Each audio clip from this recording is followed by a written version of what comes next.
Hello, usisahau kusubscribe, kulike, kucomment, kushare kwa ajili ya kuendelea kupata habari mbalimbali ambazo tutakuwa tunakuwekea hapa ndani ya Mafie TV. Sasa tunakupa taarifa kutokea ndani ya kikosi cha Simba ambacho kinayafanya usajili wake kimya kimya.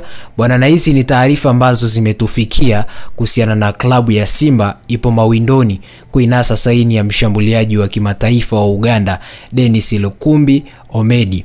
Na uongozi wa Simba umehamia nchini Uganda kukamilisha usajili wa mshambuliaji Dennis Omedi mwenye umri wa miaka 30 ambaye anacheza kwenye klabu ya Kitara FC inayoshiriki ligi kuu ya Uganda, ambapo alijiunga na Kitara FC msimu wa 2023-24 akitokea Boma FC. Katika msimu wa 2023-24 alimaliza na magoli 14, kushika nafasi ya 3 huku akipachika mabao kwenye ligi kuu ya Uganda, huku mfungaji bora alikuwa ni Mohamed Shabani wa KCCA ambaye alimaliza na mabao 17, huku wa pili akiwa ni Isaac Waigona wa Express ambaye alimaliza akiwa na mabao 14 sawa na Dennis Omedi. Mazungumzo yanaendelea vizuri hadi sasa baina ya viongozi wa Simba na Kitara FC, ambapo Simba wamezamiria kumsajili mchezaji huu, na msimu huu wa 2024-25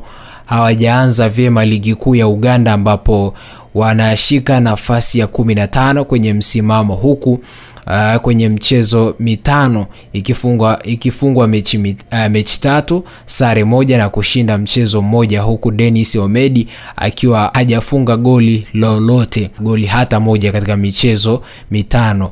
Na Simba inataka kuongeza nguvu kwenye safu yao ya ushambuliaji katika dirisha kubwa lijalo ili kuwapa changamoto Steven Mukwala na Leonard Yateba. Inataja kwamba Simba itampa mkataba wa mwaka mmoja kwanza, alafu wataendelea kumwangalia katika msimu unaofuata ni kipi ambacho watakuwa wamekifanya. Bonge moja la mchezaji, lakini tatizo ni umri umeshakimbia, na umri wake hauruhusu kumpa mkataba wa miaka 6-7, kwa sababu huwezi ukamtegemea kwenye miaka 6-7 tayari mtu akiwa ameshafikisha miaka 30 bado umri wake haumruhusu ama hana muda mrefu kwenye kusakata kabumbu, na ile energy yake inakwenda kwa down. Energy haiwezi kawa kubwa kama ambavyo angekuwa na miaka 21, 22, 23, 24, 25 pengine.